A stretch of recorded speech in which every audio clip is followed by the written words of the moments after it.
Hi, welcome back to the Potato Museum show. We're going to be talking about Spud Island today, Prince Edward Island, the garden of the Gulf where you once could buy things with potato dollars. And this is this beautiful island that we visited some years ago. Would love to go back. Here's the potato handbook that we collected, all about the Where is Spud Island? Okay, we're going to talk, well, I'm going to get to that. Here's the ashtray that we collected. Here's that dollar that you could spend, tourists could spend and buy things. So I'm going to hand the camera over to Meredith and we're going to do this slideshow and talk about it. All right, come on, pull back. There we go. Okay, let's just, all right. So there's the island right there. It has rich red soil. You can see it there. That's their logo. It appears to be Canada. Yeah. Well, now here's the island. It's it's an island, but it's cut up with a lot of different waterways. And it's connected to the mainland by, here's the mainland over here. Let's look at this map here. So here's the island. Here's Nova Scotia. These are called the maritime provinces of Canada. And you can see the closest land is to New Brunswick. So originally, Native Americans, the Mi'kmaq, I think I'm not pronouncing that right, were on the island for 10,000 years, I guess. The French were the first to settle it, first Europeans to settle it. They tried to grow wheat, but the soils weren't productive for wheat, and a lot of the French left and went back to Canada. This is the guy the island's named for. Prince Edward, Duke of Kent and Dublin, was the first to call both French and English settlers Canadians. He's best known as the father of Queen Victoria, by the way. His father was King George III. Does he have a nickname? Hooray for George III. It wasn't for George III. Wrong song. Okay. No, and his wife was Charlotte. The two names of the big towns are Charlotte Town and Georgetown. Anyway, he lived in the Maritimes for 9 years as military commander, but he never set foot on the island, now named for him. But anyway, the English came in big numbers, especially the Irish and the Scottish. They started shipbuilding industry. They started farms. And one of the things that would grow well in the sandy, acidic soils was potatoes. So from then on, this has become one of the major crops and major part of the economy. And here you can see some of the early photos of people growing things. There they are. Horse-drawn, of course, for many years, the equipment. So the shipbuilding was important because that being an island, they had to get the crop to market, and so the sailing ships would take the potatoes as far away as the West Indies to other parts of Canada, and then more modern ships. The Prince Edward Island exports seed potatoes, certified seed potatoes that they grow all over the world, but also table potatoes for cooking to other parts of Canada. Before there was a bridge, this is the Confederation Bridge that links the island to New Brunswick, and the mainland. Before the bridge, everything went by ship, in and out. Look at this. You can see the red soil there, over here. I already did it. There you go. This is something we'd love to have in our collection, but we don't have. You can see how proud they were of seed potatoes. This is when their license plate in 1928. What does that mean? I haven't really got the whole idea about foxes. I don't know if they were. I think they may have been. The name of the potato. I think they were raising foxes for fur, but I haven't looked into that because we mostly focus on potatoes here. Yes, we do. There's another lovely picture of the potatoes. Now, one of the reasons that it's so great, the soil, is that they could earth up the potatoes really well, and then the water would drain off and it wouldn't cause any bacteria and other pathogens to build up. Look at how deep they trench these and earth up these potatoes. Here's a picture of the harvesters over there. So one of the things that they do is they encourage young people to get involved in the promotion of potatoes in Prince Edward Island. And they can get to be part of their studies can be subsidized by the potato industry if they continue to say that they will promote the agribusiness of their home state. Many of these kids grew up on potato farms. You can see them here.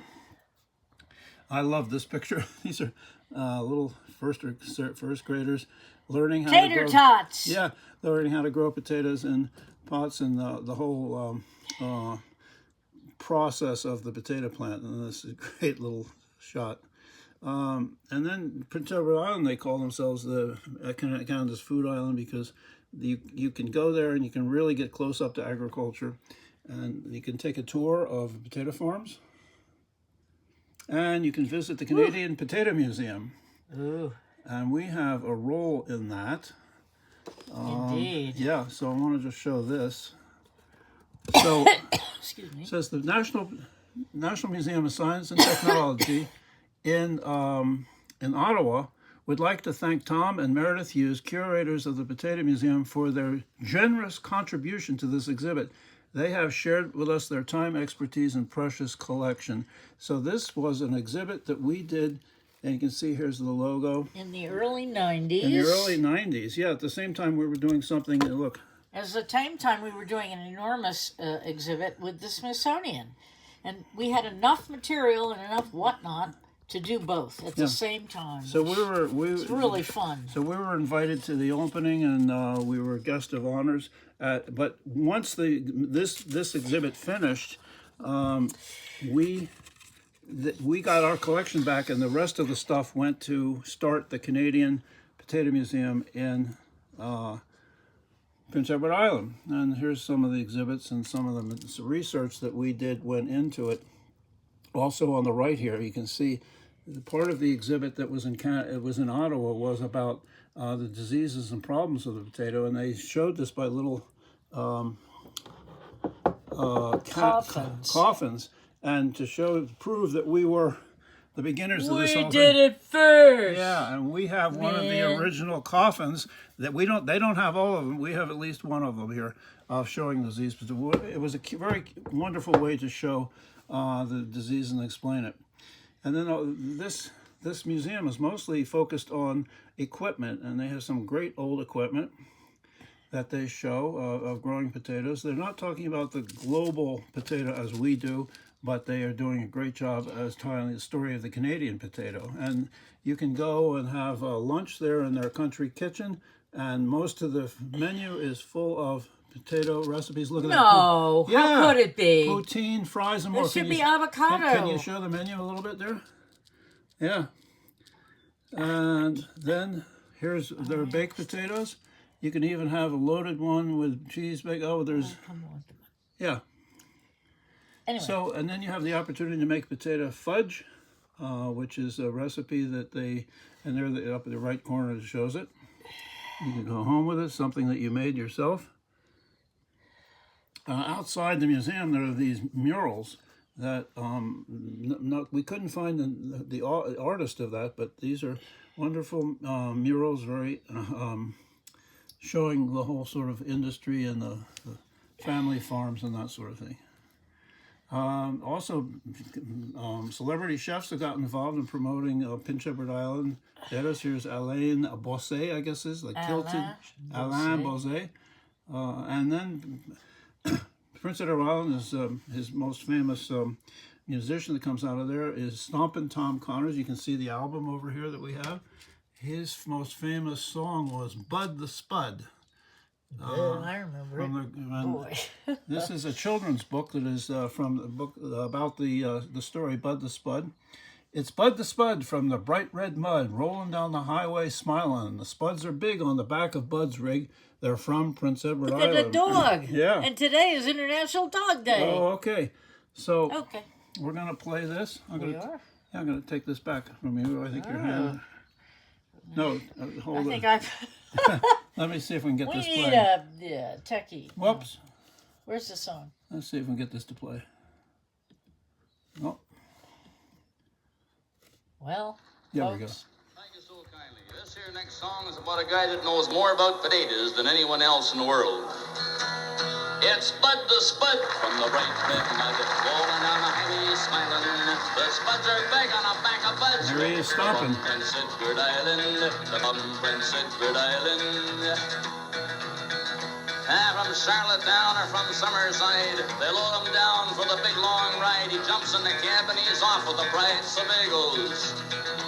His he's got to catch the boat to make Clementine, and he hits up that old New Brunswick line. From Montreal, he comes just a flying with another big load of potatoes.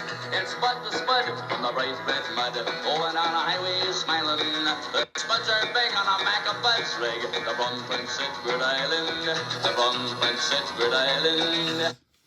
All right, so Stompin' Tom, his childhood home and the schoolhouse is now turned into a museum and a festival center. Is he for still him. on the planet? No, he's not, unfortunately, but he made his reputation going all over Canada, promoting Canada music, promoting Canada singers, and he, 42 albums, something like that?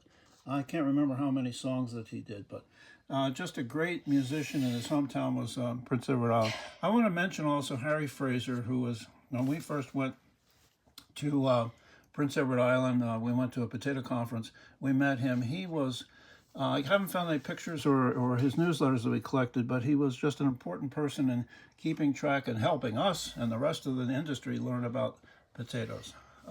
Somebody else that we met, I'll take this back. When we were in Prince Edward Islands visiting was John and Ann Niederhauser. And they became really important in our lives because John and they were very important in helping us, again, understand the potato. Niederhauser won the World Food Prize. Yeah, I'm going to take that away.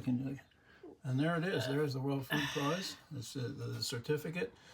We're going to have a whole program about him.